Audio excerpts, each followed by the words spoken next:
Chapter 17. A New Trademark. Mrs. Chantry could think of no reason for Nancy's long absence, but she was inclined to believe the girl was too resourceful to allow herself to be kidnapped. "Why not wait a while longer before calling the police?" Mrs. Chantry suggested, and finally the girls consented. When another hour passed, they were confronted with a new worry. A glance at the falling barometer warned of an approaching storm. The wind began to moan through the trees surrounding the house. "It will be a severe storm," Mrs. Chantry declared. "Oh, why doesn't Nancy come?" The telephone bell jingled faintly. Bess ran to answer it, but there was no one on the line.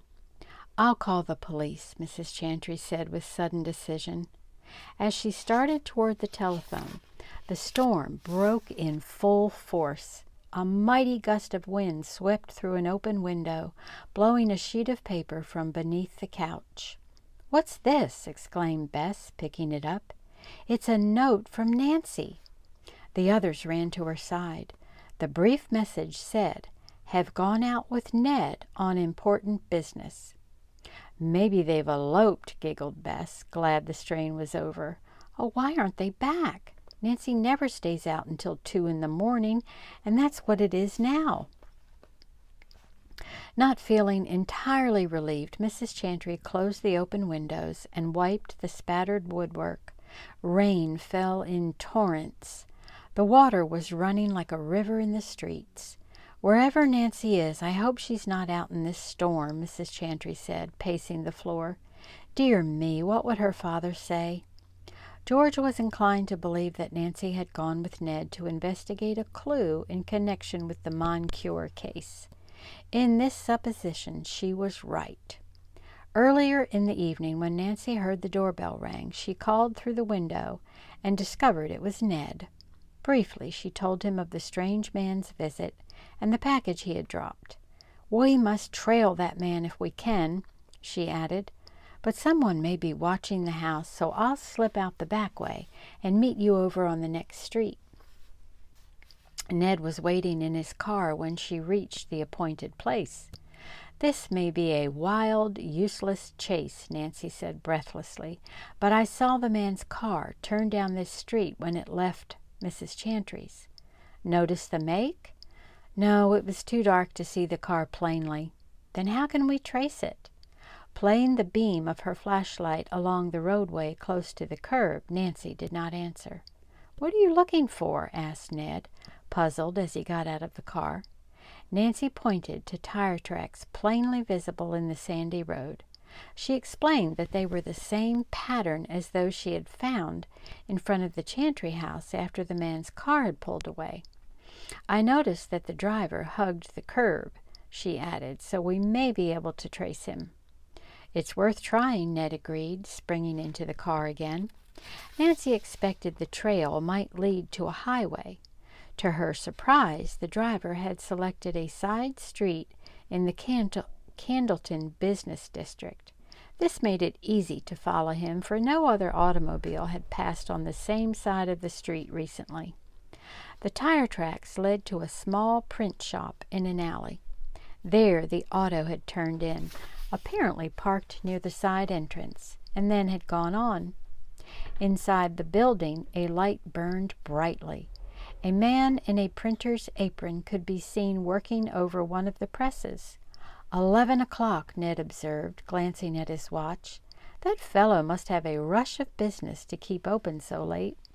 He would have set off again in pursuit of the car if Nancy had not suggested they talk to the printer to see what they might learn. The thud of a hand press deadened the sound of their footsteps as Nancy and Ned entered the cluttered little shop. Not until they shouted did the stooped old man with grease smeared over his apron whirl around to face them. "Doggone it all," he protested. "I sure wish folks wouldn't sneak up on me. Always figure I'm about to be robbed by a night-prowling bandit. Anything I can do for you?" "We may want some stationery printed," Nancy said as an excuse for the interruption. "Would it be possible for you to do it soon?" Miss, I couldn't even touch it for 6 weeks. Why, I'm wallowing up to my ears now in commercial orders. That's why I'm putting in extra time tonight trying to get caught up." "Do you do much label printing?" Nancy asked casually. "Makes up about 50% of my business. Been doing a lot of the work for the Moncure people lately." Nancy was careful not to show her elation at the information. "Oh, yes, I understand they're putting out another line, too. What's their new trademark? Is it 3 bells or—" She purposely hesitated, and the old man completed the sentence for her. "You mean sweet chimes? Are you going to do the work for the firm?" "No, I'm too rushed. Anyhow, that fast-talking foreigner, Monsieur Papier, said he'd rather give the job to another printer who is closer to where the products are going to be made. Said it wouldn't pay him to have any more work done here." "Where is the place?" Nancy asked, trying to keep down the excitement of her voice. "Let me see. Was it New York? No, that wasn't it. Yorktown. Or maybe it was Yorkville. All I remember is that it had a York in the name." "Did Monsieur Papier call on you tonight?" "Yes, just before you came. This morning he picked up a package. He started talking about that sweet chimes idea, and he drew a sketch of the design on the wrapping paper. Tonight he came back saying he couldn't find his package. He thought maybe he'd forgotten to take it, but I guess he lost it." "I think I've seen Monsieur Papier," Nancy said. "Does he wear a mustache?" "No," replied the old man. "Must be somebody else you have in mind." "Probably," said Nancy. "I'm sorry we kept you so long from your work. Good night." Nancy was excited as she and Ned returned to the car. "It must have been Monsieur Papier who called on me," she remarked. "He put on a mustache for a disguise, and he didn't have a trace of a foreign accent. I'm convinced he's Harry Tyrox." "Maybe he changes his nationality at will," suggested Ned. Nancy considered the idea seriously. "Perhaps that's exactly what he does do," she agreed. "I believe both he and Madame may be using that French disguise as a sales stunt." Although it was now after 11 o'clock, Nancy had no intention of abandoning the chase. Consulting a road map, which she kept in the car, she discovered that a small city named Yorktown was less than 30 miles away. "Ned, I have a hunch that is where Monsieur Papier went. It's too late for a printing shop to be open, but he may be staying at a hotel. Let's follow him." "All right, if you want to, Nancy, but it's a long drive. Won't the folks at home be worried about you?"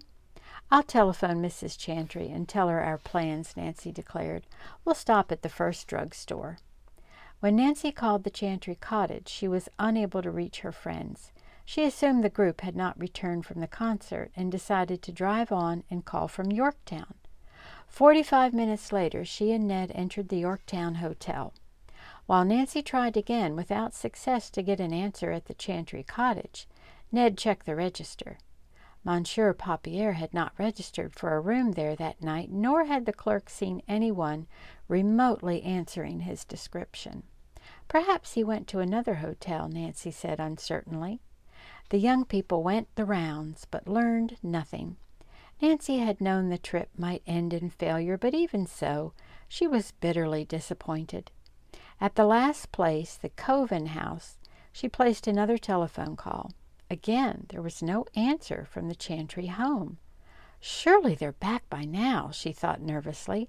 "I hope nothing has happened to them."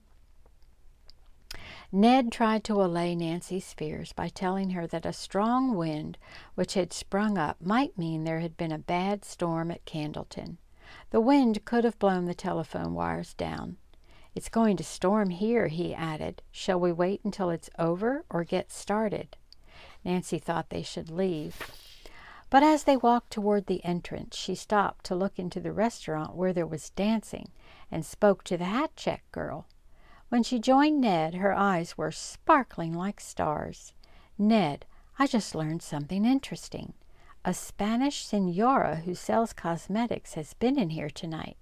She hasn't registered, but she said she was coming back." "We're not trailing a Spanish woman, Nancy." "We may be after tonight. Oh, I'll bet Madame and Monsieur change their nationality whenever the police get warm on their trail." "The police!" exclaimed Ned. "That's the ticket. Let's dump this in their laps and start for home before that storm breaks." A stop was made at the Yorktown Police Headquarters, where the night inspector assured the couple a close watch would be kept for both Monsieur Papier and the mysterious Signora. Trees were cracking in the wind as Nancy and Ned drove out of town. Before they had traveled 5 miles, the storm broke in all its fury. Lightning zigzagged across an inky sky, and deafening claps of thunder seemed to shake the lonely, seldom traveled road. "Wow, this is one of the worst rains I was ever in," Ned exclaimed, trying hard to see through the windshield. The wiper was chugging back and forth, but water pelted down so fast the glass could not be cleared. It was impossible to see 3 yards ahead. "We'll have an accident if we keep on in this," the young man declared as the car swerved and nearly went off the pavement. "What say we pull up somewhere and wait until the worst is over?" "It's the only sensible thing to do," Nancy agreed. Ned removed his foot from the accelerator pedal and started to ease on the brakes. Before he could do so, the couple heard the screech of rubber tires directly behind them. The next instant, their car was rammed violently from the rear. Until next time.